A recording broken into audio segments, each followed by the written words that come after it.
Hey you guys, it's Peter, and welcome to my channel, Peterisms, where I tell stories of my life and just little things that I've learned as I have grown into the person that I am today. And a couple of days ago, I did a video on my drama channel called Romantic Comedy Rant, because I do rants over there, and they're, to me, funny. I think they're funny. They're funny videos that are based kind of on things that I truly believe in the world. But at the end of it, I was trying to link like one of my other rant videos that I had done. And so I went back and I found my workplace rant video. And I was watching it, and it was interesting because unlike all of my other rants, like I was really speaking from my heart. Like the other rants that I do, I believe what I say, but at the same time, they're kind of hyped up a little bit. If you go watch them, you'll know what I'm talking about. This one was really how I felt about things. And I had kind of forgot how much my old place of employment had really kind of taken its wear and tear on me, so to speak. And, then I did a video today talking about something else to do with the workplace. And so I was thinking, I think it's important for me to talk on here about like how I finally decided to leave the place that I was working at, because I had a 13-year career there. I thought I would spend my entire life there. People ask me all the time. I get emails constantly from people saying, I'm in college, I don't know what I want to go into, or I'm in high school, I don't know what I want to go into, or I'm 40 years old, I hate my job, but I need the paycheck, what should I do, and things like that. And in fact, I've kind of talked about that the last couple days. So I thought, I'm just going to kind of tell my story on here and what suggestions I give. So I worked in a treatment facility that was for people that had drug and alcohol addiction issues for 13 years. I started there as a tech, and I was so excited when I started there. I started there at almost 23 years old. I was like 2 months shy of 23 years old, and I was 6 months sober. And I had gotten sober when I was 22 and a half. My sobriety birthday is December 17th of 1994. And so I started working as a tech there, and then I worked my way up, and I became, supervisor of the techs, and then I became a counselor in training, and then I got my master's degree, and then I was a counselor, and at one point, I was a liaison between, like, the Department of Corrections and the treatment facility, and I did assessments. I did every job you can possibly have in this treatment facility. I also did a 40-hour internship there for a year while I was getting my master's degree, and I literally worked in every department that this treatment facility had. I knew everything about this treatment facility, everything from grant writing to their assessment process, to the men's unit, to the women's unit, to the adolescent unit, to their supportive living programs. I knew how program development went. I knew how clinical I sat in all clinical meetings during the internship and as I was at different phases of, my employment there. So I did everything that you could possibly do in this organization. And I loved all of it. I really, really did. For a very long time, it was my passion. And I think that you would have been able to see that. And I think had anybody said to me, I talked about this in my workplace rant, so I'm going to talk about it on here. When I left, and I left in 2008, January of 2008, I was the highest paid employee, or highest paid counselor that place. I was told that by my supervisor and the HR director. I was the highest paid counselor that facility had seen, and I was making $41,000 a year after 13 years, okay? There were places that were hiring brand new master's degree people in for $10,000, $15,000 more than I was making. And with my experience, I could have made double of what I was making. I have friends of mine that were going to work for insurance companies, answering phones and doing insurance calls, that were making $100,000 a year, and I was making 41.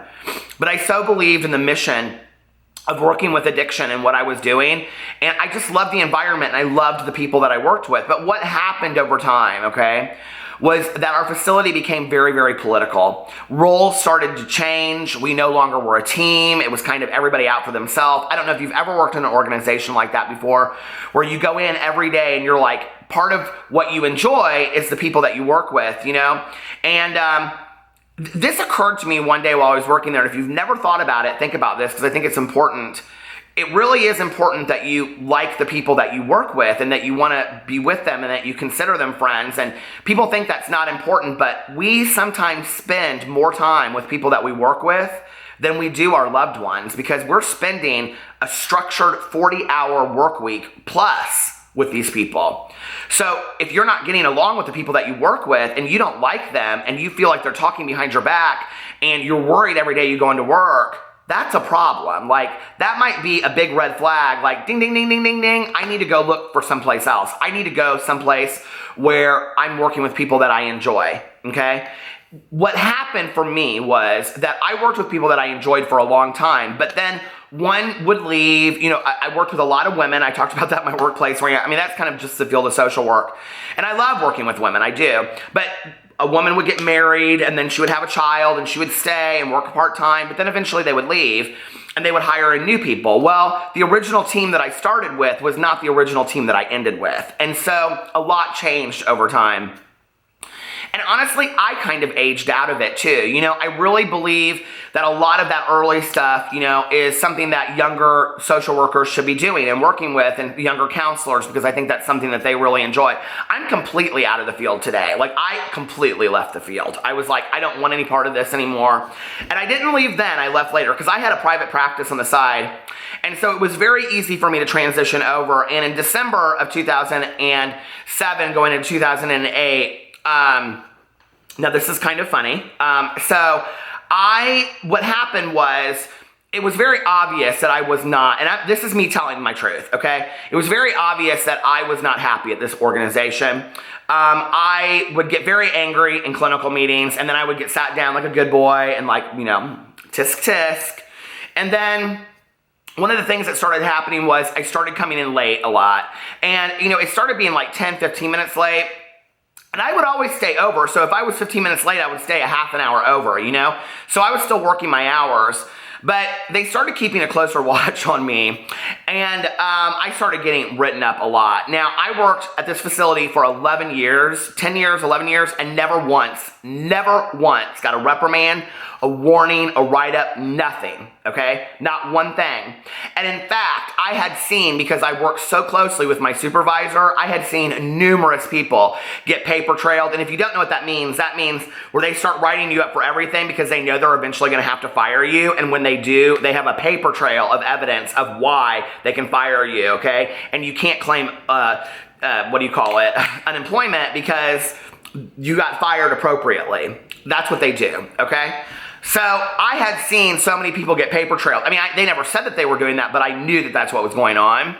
That I knew when it started happening to me that that was what was going on. And so I kind of started resisting against it. I started showing up one time, but like, my supervisor was very willing to work with me. My hours were 8 to 4:30, except for one night a week. I had to do family nights, and so I came in late. But she changed my hours from 8 to 4:30 to 8:30 to 5. And then I can still continue to come in late. I was coming in like 15 or 20 minutes late even then, right? And the reality was, I just didn't want to be there. Like, I didn't like it anymore. My heart wasn't in it. I loved working with the patients. I loved working with the families, but I didn't want to work with the people I worked with anymore. They were, quite frankly, a bunch of assholes. And let me tell you something, okay? I left that facility, and other than my mother's funeral, not one of those people really ever reached out to me. Not one of them. And, you know, it just proved to me that we spent 40 hours a week together. And I did reach out to a lot of these people and really just never heard anything back. And, you know, and I know that I was a good friend to a lot of these people. To not hear anything back from them, and that was really hard for me, you know? Like, I had to do a lot of soul searching and, you know, removal of resentment and taking a look at what my part in that was and things like that.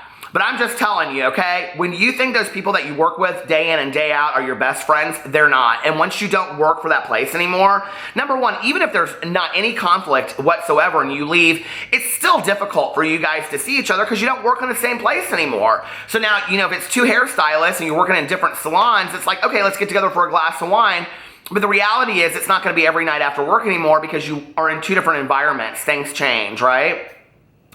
So, you know, for me, when the people that I didn't like, or the people that I liked were gone from the facility, it kind of like took out some of the joy. I mean, on the toughest days and working in a treatment facility, let me tell you, there were lots of days that I walked in there where there was just like, medical code going off after medical code and crisis situations. But when you're working with a team of people that you like, and I don't think that's a whole lot different than a busy day at a restaurant or working in an ER or whatever you do, like I think like that kind of crisis can happen in any work environment.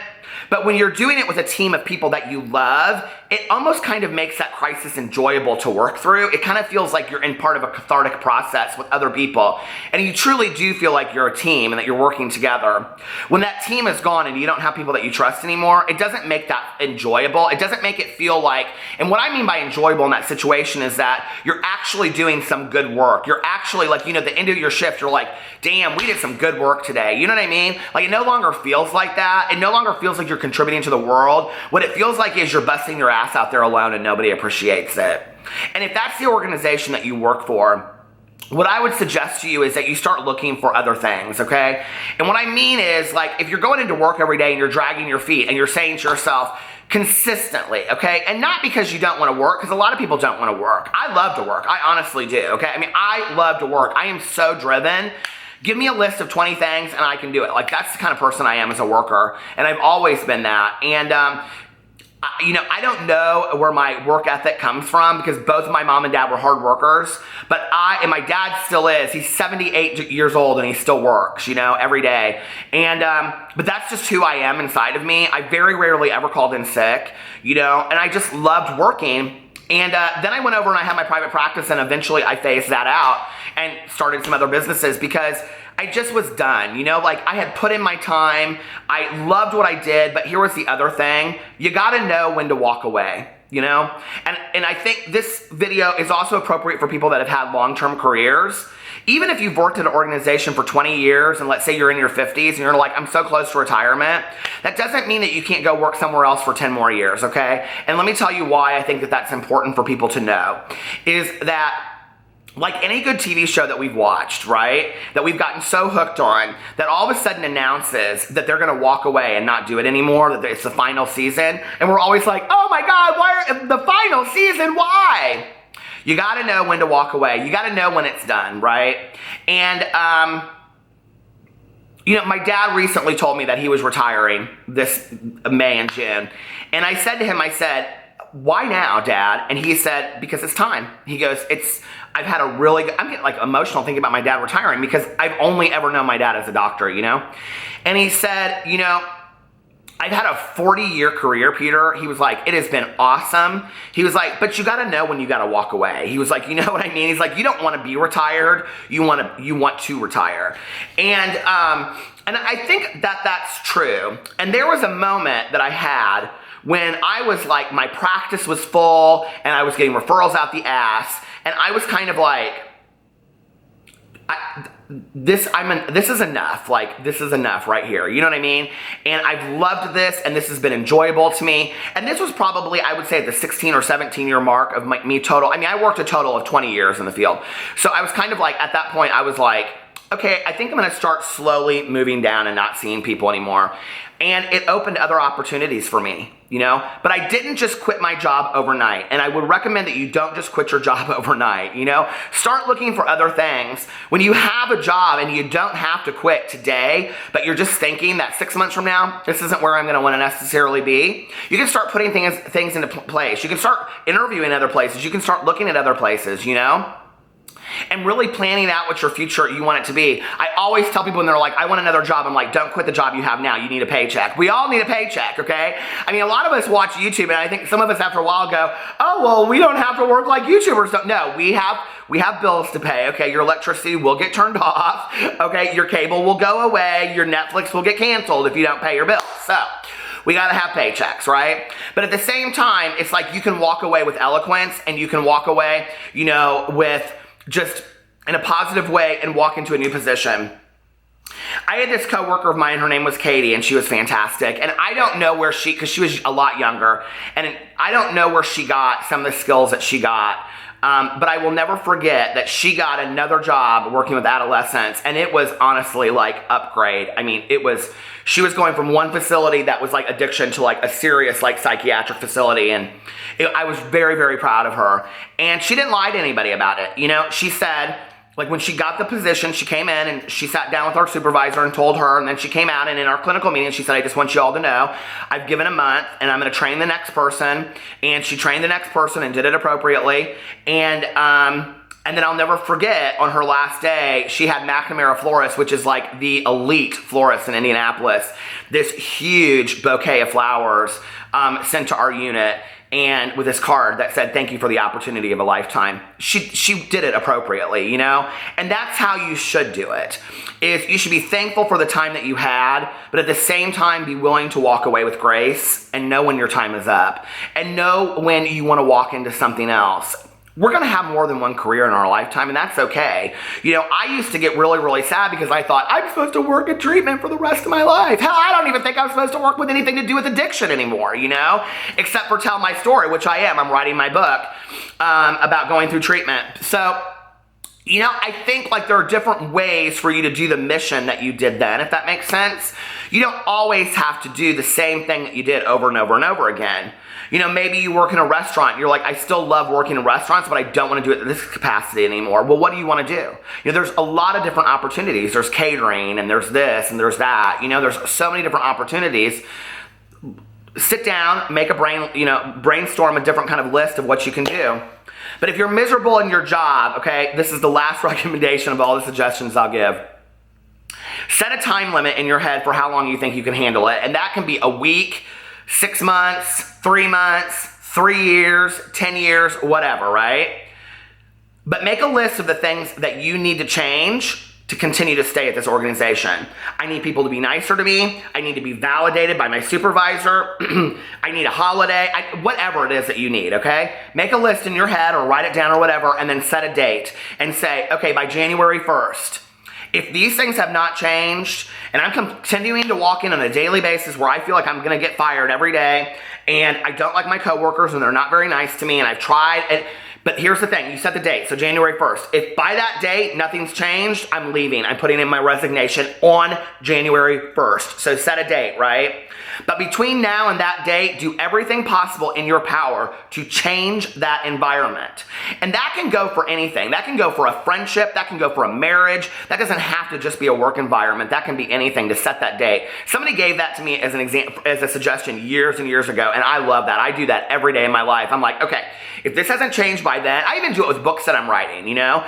If you aren't feeling it by this date, write another book, you know? If I'm not feeling it by this date, find another job. That's what you do. Because if something doesn't change by that time and you put every bit of effort you can into it, it's not ever going to change. But most importantly, don't ever quit a job until you have another one. I love you guys, and I will see you tomorrow. Bye.